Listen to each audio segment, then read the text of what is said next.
Bom, galera, nessa questão aí, ele falava sobre, né, uma inauguração de observatório na Amazônia, dava algumas medidas de altura, mas acho que a questão começa a ficar mais interessante quanto ao seu desenvolvimento e informações que são cruciais na parte depois da figura. Não sei se você vai concordar comigo, mas ele falava assim, ó, considere a torre posicionada perpendicularmente ao solo, ou seja, formando 90 graus, e admita que o cabo tensionado fixado no solo a uma distância de 75, que no esquema da figura é o primeiro, né? Eu desenhei um só, mas seria logo o primeiro, porque depois tem um de 150 e de 225.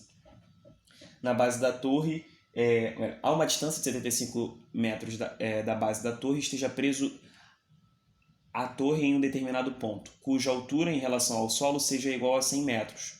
Nesse caso, é correto afirmar que o comprimento desse cabo é igual a... Bom, para quem se ligou, fez essa questão assim, sem se bobear, sem lápis, sem nada, assim, não precisava de muita coisa não. Pelo seguinte, bom, se você lembrasse nessa questão do triângulo 3, 4 e 5, era muito, mas muito rápido a sua forma de solucionar. E lembre-se, o triângulo 3, 4 e 5, nem sempre ele vai aparecer 3, 4 e 5. Às vezes ele aparece com uma proporção com esses números. Ou seja, pode ser um 3, 4 e 5 multiplicado por 2, por 3, por 4, por 25. Porque, por exemplo, 75 é 3 vezes 25. 100 é 4 vezes 25. Então, a distância que ele está pedindo para a gente, que seria essa aqui, essa distância ela vai valer 5 vezes 25. E aí não precisava nem de lápis para isso, né? E aí aqui daria 125. Kaique, era obrigatório, né? Se você não percebesse isso, como é que faria? Se você não percebesse isso, era só você fazer um Pitágoras, porque ele já garantia que era perpendicular.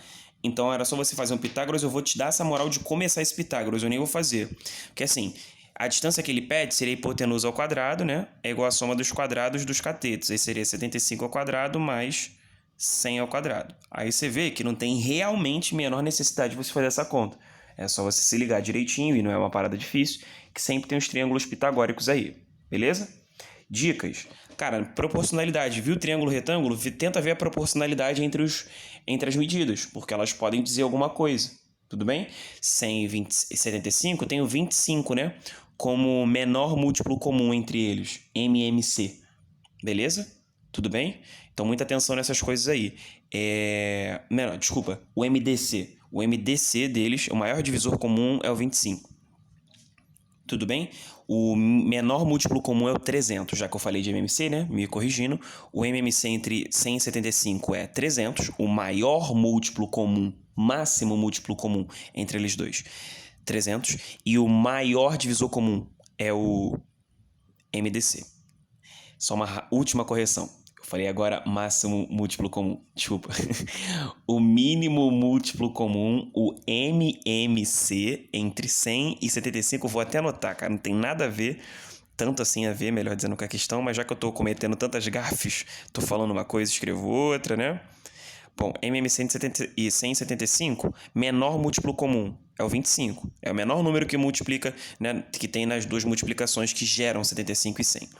E o maior, agora sim, divisor comum entre 100 e 75, ou seja, quem é o maior divisor comum entre eles? O 25. Ó, tô te falando que eu tô cometendo vários equívocos. Aqui, ó, 300. Porque o maior múltiplo comum entre eles, 75 vezes 1 é 75, 75 vezes 2, 150, 75 vezes 3, 225, é 75 vezes 4 é 300.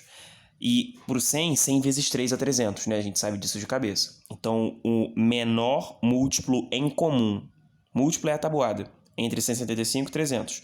E o maior divisor comum é o 25. Depois de tanto, né? Fiz bastante força, você viu, né? Mas é isso. Vamos para a próxima.